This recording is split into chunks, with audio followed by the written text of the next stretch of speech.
제가 요즘에 부동산 시행업, 그다음에 PF에 대한 강의를 하고 있어요. 그래서 여러분들한테도 유튜브를 통해서 대부분의 요새 현황이나 뭐 추세 이런 것만 제가 유튜브를 올렸었는데, 예전처럼 이제 부동산 PF 시행업의 절차, 그다음에 성공 비결 이런 것들에 대한 원론적인 강의를 오늘부터 시작하려고 합니다. 부동산 시행업을 많은 분들은 적은 자본으로, 그러니까 토지 계약금만 있으면 수익이 몇백 배 나는 대박 사업으로 생각을 하시고 시행업을 하십니다. 이건 모든 시행사들이 이렇게 생각하죠. 토지 계약금 10%만 어디서 빌려오면 레버리지를 일으켜서 수익이 많이 나는 사업이다. 그래서 자기 자본은 최소화하고 그 대출은 레버리지는 극대화하면 되는 사업이라고 시행업을 정의하십니다. 근데 이제 지난 10년간은 정말 이랬죠. 묻지마 대출은 이제는 불가능합니다. 그래서 지금 증권사들이나 모든 그 금융기관들이 다 이제 물리고 미분양 사태가 벌어지고 이래서 다 문제가 발생하고 있는 거죠. 그러니까 지난 10년간의 부동산 경기가 좋고 그다음에 은행들에서 대출을 마구 쉽게 해주다 보니까 토지 계약금만 있으면 시행업을 할 수 있어서 시행업이 정말 황금알을 낳는 사업이라고 사람들이 다 생각을 한 겁니다. 그래서 이제 부동산 시행을 하려면 절차는 제일 먼저는 기획 도면을 그려야 됩니다. 그래서 이제 토지를 물색하고 그 다음에 이제 기획 도면을 하게 됩니다. 이게 기획 도면이라는 게 뭐냐면 내가 갖고 있는 토지가 중공업 단지다. 그러면 여기서는 지식산업 선택밖에 못 하는 거고, 내가 할 수 있는 게 상업지다. 그러면 이제 거기에다가는 오피스텔이나 뭐 여러 가지 근생이나 이런 것들을 할 수 있는 거고, 내가 할 수 있는 게 이제 뭐 1종, 2종 뭐 이런 거다. 그러면 이제 거기에다가는 아파트 같은 것만 지을 수 있는 거죠. 그래서 이렇게 음, 토지가가 싸고 그 다음에 이제 기획 도면을 그려서 어떤 건물을 지을 수 있는지, 근데 어떤 건물을 지으는 게 이 지역에서는 분양이 잘 되고 수익성이 최고가 나오는지 이런 것들은 다 기획 도면에서부터 시작합니다. 그래서 이제 설계사가 기획 도면을 그려주고 인허가를 하게 됐죠. 그래서 이게 이제 기획 도면의 샘플입니다. 뭐 시방서, 평면도 뭐 이런 건 다 필요 없고요. 설계 개요소하고 층별 현황. 그래서 뭐 여기다는 어떤 건물을 지을 수 있고 용적률은 얼마가 나올 수 있고 뭐 1층, 2층은 근생이고 뭐 3층부터 10층까지는 오피스텔 뭐 어떤 걸 할 수 있다. 이런 기획 도면을 만드실 수 있어야 제일 먼저 받게 됩니다.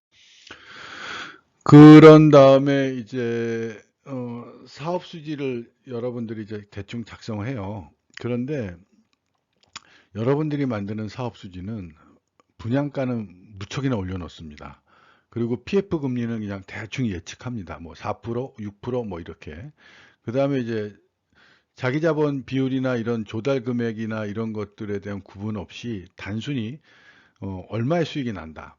그러니까 이거의 매출액이 얼마고 지출이 합이 얼마니까 이렇게 나옵니다. 근데 이러한 사업 수지는 사업성 분석이 아니고 증권사들이나 이런 데 가면 다 찢어버려요. 이런 거는. 그래서 여러분들이 사업 수지는 사업성을 판단할 때 굉장히 중요하기 때문에 정확히 하셔야 됩니다. 그래서 사업성 분석에서 제일 처음에는 이렇게 앞에 사업 수지는 그냥 사업비, 그 다음에 뭐 수익률 이런 것만 나왔는데 그렇게 하는 게 아니라 사업비, 그 중에서 자기 자본, 그 다음에 조달 금액, 레버리지 일으키는 게 얼마고, 그 다음에 이제 분양물로 지급하는 돈이 얼마고, 정산분이 얼마인지, 이렇게 사업 수지를 다 나눠 놔야 됩니다. 그래서 이게 지금 샘플이죠. 사업 수지 뭐 이렇게 해가지고, 이제 사업 수지를 이렇게 그 단순한 게 아니라 복잡하게 만들게 됩니다.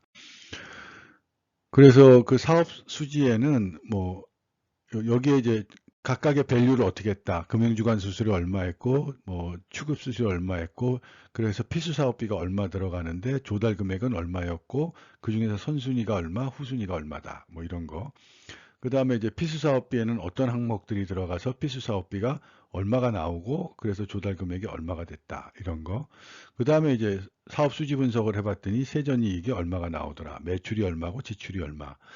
그 다음에 이제 민감도라고 하는 건데 이거는 이제 실제로 LTV하고는 다르게 이 민감도라는 거는 이제 대주단위 그 분양이 몇 프로 됐을 때 실제로 엑시시 되는지 이거를 이제 민감도라고 해요. 이런 민감도를 분석하고 그 다음에 이제 내가 최종 이익이 몇 프로다, ROE가 몇 프로다, 뭐 이런 것들을 하게 됩니다.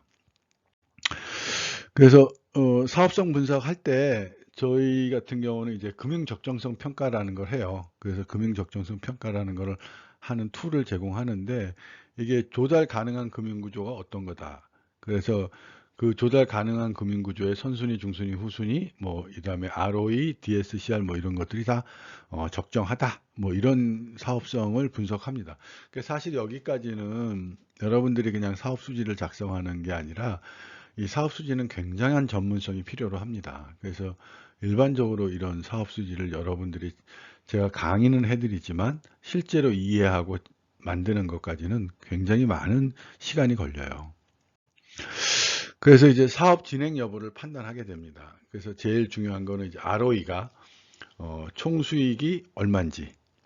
그래서 이제 투자금 그 다음에 300%가 돼야 돼요. 총 수익이 사업 수익 플러스 투자금을 투자금으로 나눴을 때 이게 300% 이상이 나와야 되고 금융 조달 가능성 앞에서 보여드린 그 금융 적정성 분석을 통과해야 되고 그 다음에 제일 중요한 민감도 통과 대주단이 언제 엑시트할 수 있는지 보통은 상가 제외하고 80%에서 대주단이 엑시트하는 그 80% 분양되면 대주단이 엑시트하는 게 이런 게 이제 민감도 그런 기준입니다. 그래서 이 시행의 순서는 이제 토지를 물색하면요. 가장 기본적인 기획 도면을 먼저 그려야 됩니다. 그 기획 도면을 그리고 사업성을 분석해서 정밀사업 수지를 작성해서 그 사업성에 대한 기준 체크를 해야 됩니다. 그러니까 이게 정말 금융 적정성으로 다 조달이 가능한 레버리지가 일으킬 수 있는 그만큼의 자금이 조달될지, 그 다음에 이게 선순위, 중순위, 후순위가 다 조달되는 레인지에 들어와 있는지, 민감도는 정확한지, 뭐 이런 것들을 다 체크하고 거기서 나오는 수익이 자기가 ROE 기준 300% 이상이 되는지, 뭐 이런 것들을 다 체크하셔야 됩니다. 그래서 시행업은 더 이상 적은 자본으로 황금알을 낳는 사업이 아닙니다. 그래서 고도의 전문성과 충분한 자기 자본이 필요한 사업이에요. 그러니까 예전처럼 뭐 토지 계약금만 갖고 이제 레버리지 많이 일으켜서 대박 나는 사업이다. 절대 아닌 겁니다.